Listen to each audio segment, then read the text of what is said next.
Scipio Prime and Joan of Arc Prime might possibly maybe be coming back to the meta in Rise of Kingdoms, which is not something that I would have thought if you asked me just a week ago, because in the last couple of days we got a lot of information from the developers about what is coming next, and it kind of set me down a theory crafting path. So today I wanted to make this video just to share with you guys my kind of thoughts and opinions on some of the recent changes now that I've had a couple of days to digest them, and share with you why I think we actually might see a lot more players start using Joan of Arc Prime and Scipio Prime in the coming year in Rise of Kingdoms. But before we jump in, of course, what's going on, guys? Cheers. Now, before we jump in, of course, as you guys know, I am a sponsored partner creator with Rise of Kingdoms, so if you want more rock content, consider subscribing down below and dropping a thumbs up while you're down there. It really does help out the channel a ton. All right, let's jump right in here. As I mentioned before, we have seen quite a few updates in the last couple of days, and I've spent some time really thinking about and digesting what some of the implications could be for these things that are coming soon to Rise of Kingdoms. Okay, now the first thing we have to talk about is the upcoming change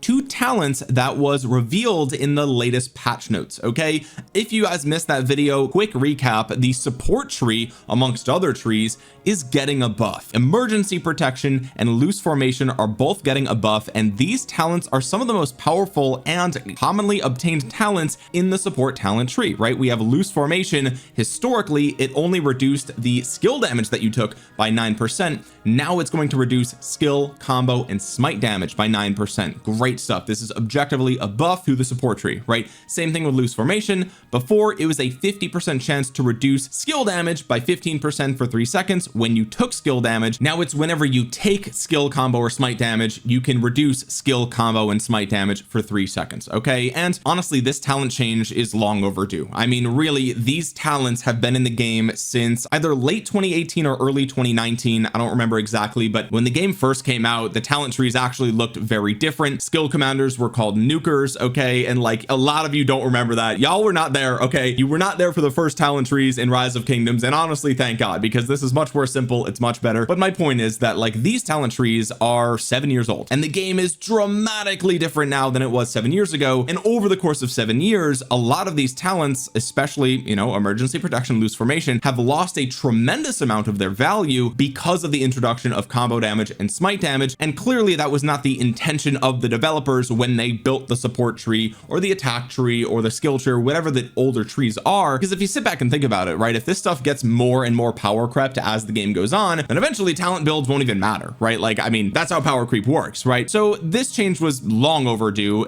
We finally got here though, and some commanders got a nice little buff, right? Like in the case of Scipio, or really any commander with the support tree, and some commanders got a little bit of a nerf, right? We're talking about like Liu Che or Attila, but the topic of this video is Scipio and Joan. The reason that we're talking about these two commanders specifically is because of the other mail that we got, the face-to-face with the developers, where they revealed that we're going to be getting new commander skins, and these are going to be cosmetic only, and the first two that we're getting are Scipio Prime and Joan Prime, right? And I really thought about this because in my video where I revealed this face-to-face with the developers, I said, you know, it's a little bit odd that the first event here would feature two commanders that are effectively, you know, hanging by a thread. I mean, only some players are still using these commanders in the meta right now, and also neither of them are rally garrison commanders, right? So it's not even like they're part of that meta. It's literally just lots of people are starting to bench their Scipio and their Joan if they haven't already, right?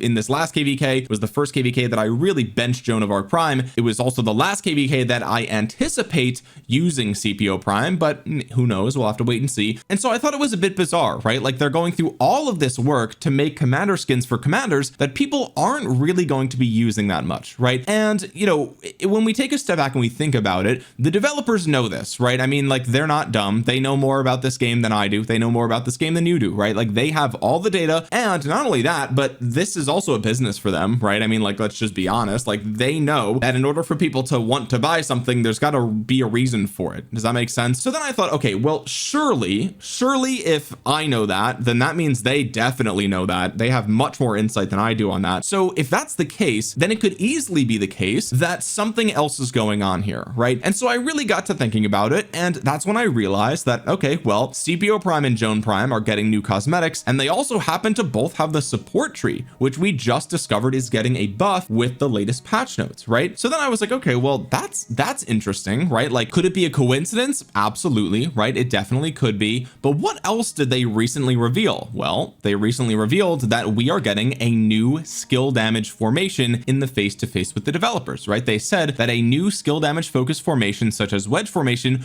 will be introduced. And what type of damage does Scipio deal? What type of damage does Joan of Arc Prime deal? These are skill damage commanders, right? Now, when we think about skill damage in 2026, we think about archers, obviously. Like, that is the primary beneficiary of any new skill damage formation, but they're not the only ones, right? I mean, if we have a new better skill damage formation, Ragnar Scipio is a beneficiary of that. Hua with Joan is a beneficiary of that. So now we've got three coincidences all kind of lining up at the same time, and then we have to think about, well, what are some of the problems that the developers are currently facing right now, right? And I think if you look at, especially again in the face-to-face with the developers, where they talk about balancing, you know, immigration after season 2 of KVK, I think one of the things that the developers have constantly been battling with is the early game, right? Transitioning players from the early game to the late game, to Season of Conquest, because Season of Conquest, or, you know, season 3 and beyond, is where a lot of the older players are, right? You don't really have much of a choice these days. It's very hard or impossible to go back, right? You can't go back and play KVK2 really. And they've done some things to fix this, right? They've included the commander swap event, which you get at the end of KVK2. They recently had the commander reset event, where you can literally just reset an entire commander for a number of gems equivalent to the number of universals you put into them, and you get those universals back, right? Which is really good.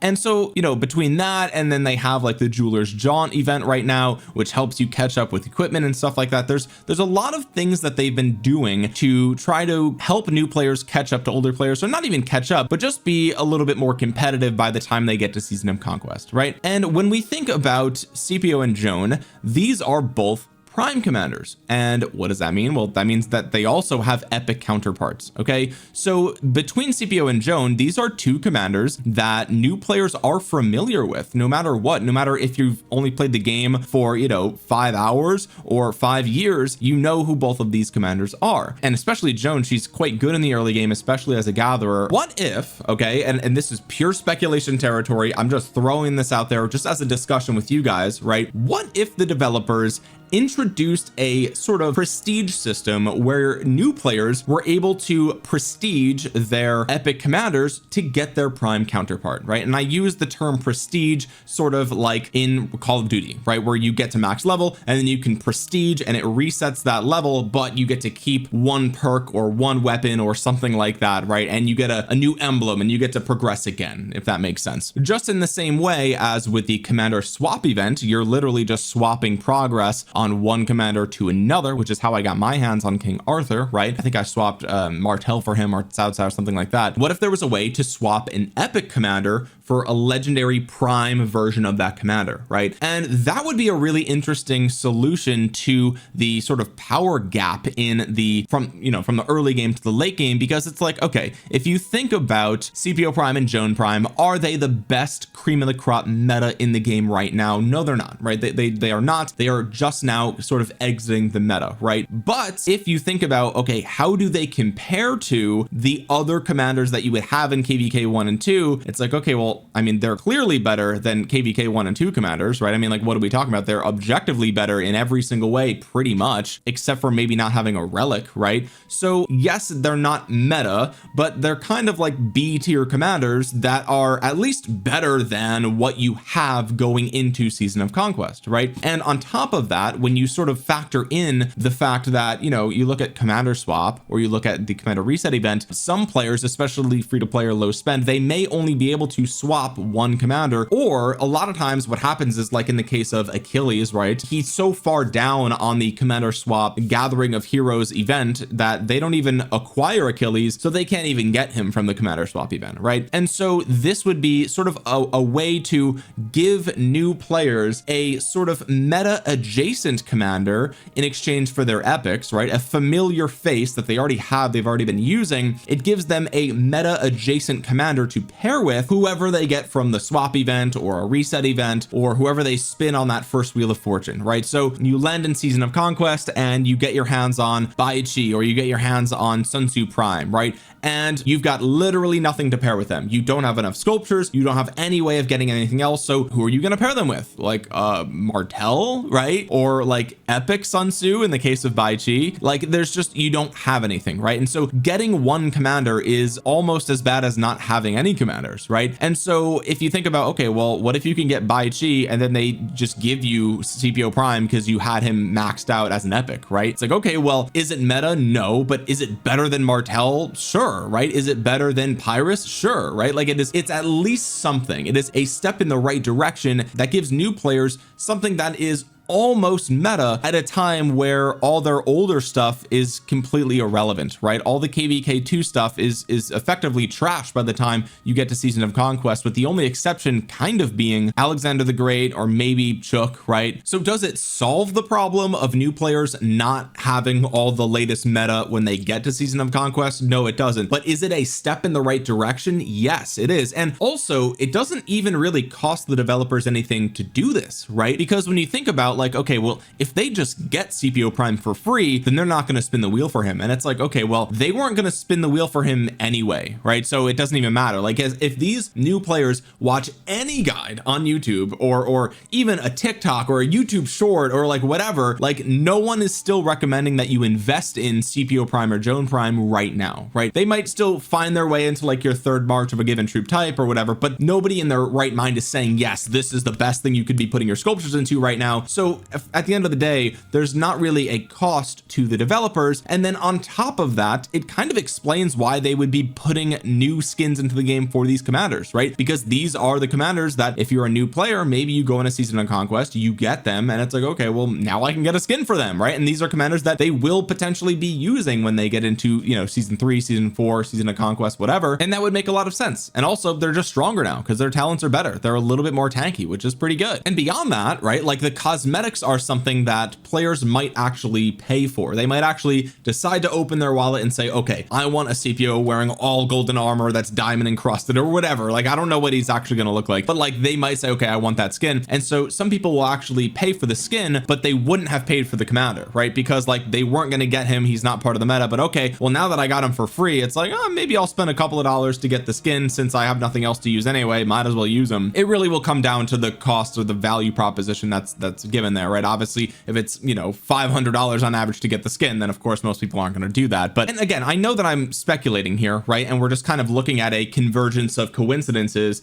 but at the same time, like this would actually help Rise of Kingdoms with one of the problems that they historically have faced for a long time, which is like new players getting to the end game are just overwhelmed, right? Like I still to this day get comments from people saying, how did you get all those commanders? I don't even see these commanders in my game, right? Because they only see the gold key commanders or the season 2 commanders in gold key, right? Like they don't even know that all these commanders exist. And so it's overwhelming for a lot of new players to land in Season of Conquest and they get all these new systems and all these new commanders that are must have.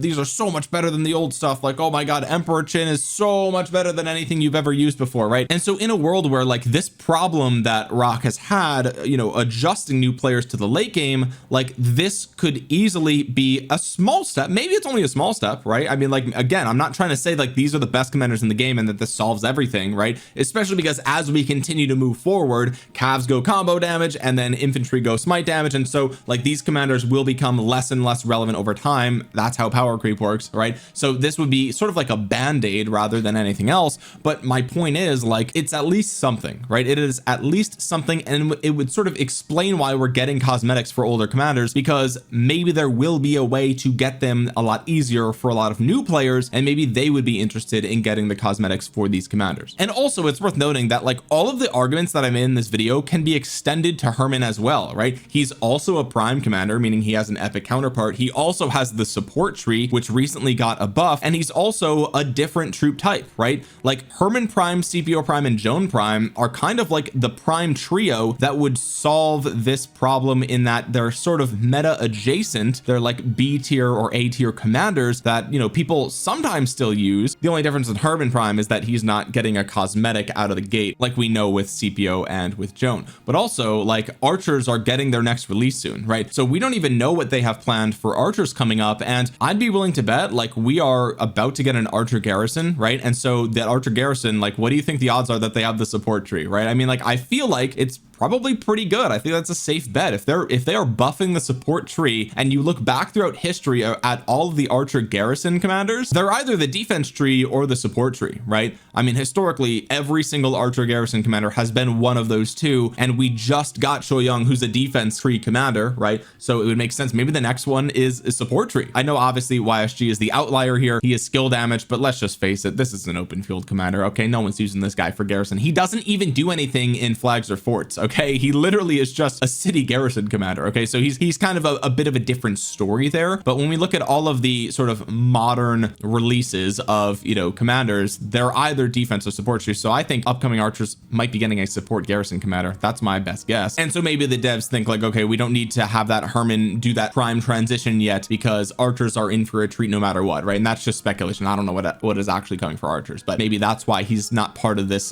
this trio here. But again, I do think that there is a lot of coincidences lining up here, and maybe that's all it is, right? Maybe this is just all a bunch of coincidences. Maybe them buffing the support tree and releasing cosmetics for older commanders and the upcoming archer release is like, maybe this is all just a coincidence. Totally, right? Totally. But again, I think when coincidences converge, and it could help them solve a problem that they've been dealing with literally for like 7 or 8 years now, it would really help to make sense of a lot of these updates, especially the commander skins for Scipio and Joan, because frankly, that's the one that has me scratching my head the most. And again, I don't mean to repeat myself, but like the developers know that the usage of these commanders is declining. They see it on their end. They track that data. They know the commander pairs with Joan and with Scipio are on the decline. They can see that. All right. So this is not going to come as a surprise to them. They're not going to be like, oh my God, why is no one buying the commander skins? They know that it's going to be because nobody's actually using these commanders anymore for open field PvP. It would be more logical to assume that there's going to be some other thing that keeps these commanders relevant. And what better way to keep them relevant by buffing their support tree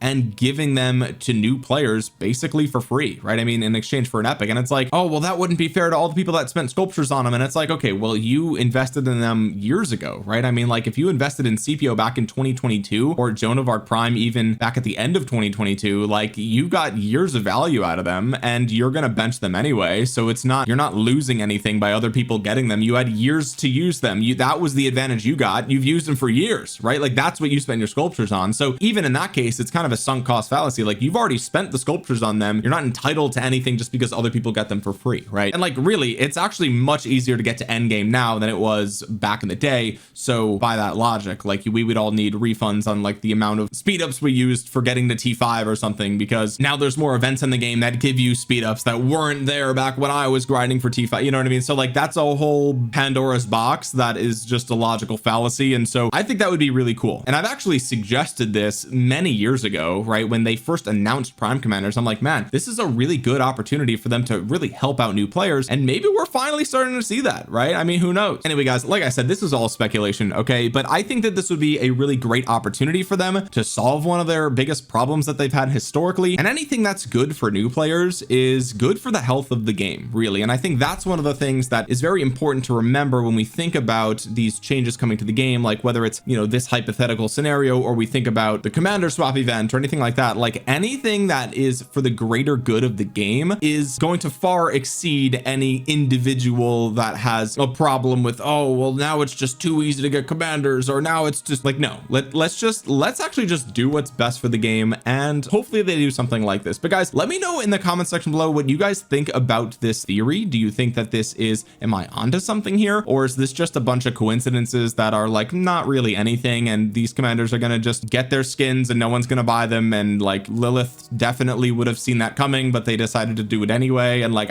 I mean, that just seems unlikely to me, right? Like it seems unlikely that they would see the declining usage rate of these commanders and say, okay, what we need is to add cosmetics for them. That way they can look really cool sitting on the bench doing absolutely nothing, right? That just doesn't seem like something a data-driven company would do. So that's why I'm trying to piece together a theory for the future of the game that makes a little bit more sense than that, right? Because it just doesn't make sense for them to do that. The players don't see any benefit because they're not going to get the cosmetics because they're not using the commanders, and the company doesn't see any benefit because they're not going to make any money if nobody's getting them, right? So like that's kind of where this theory came from. But let me know in the comments what you guys think, and while you're down there, drop a thumbs up. It really does help out the channel a ton. And if you're new here, consider subscribing to the channel and clicking the bell to be notified the next time I upload a Rise of Kingdoms video. With that being said, guys, thank you so much for watching. This has been Omniarch. I'll talk to you guys again soon. Peace.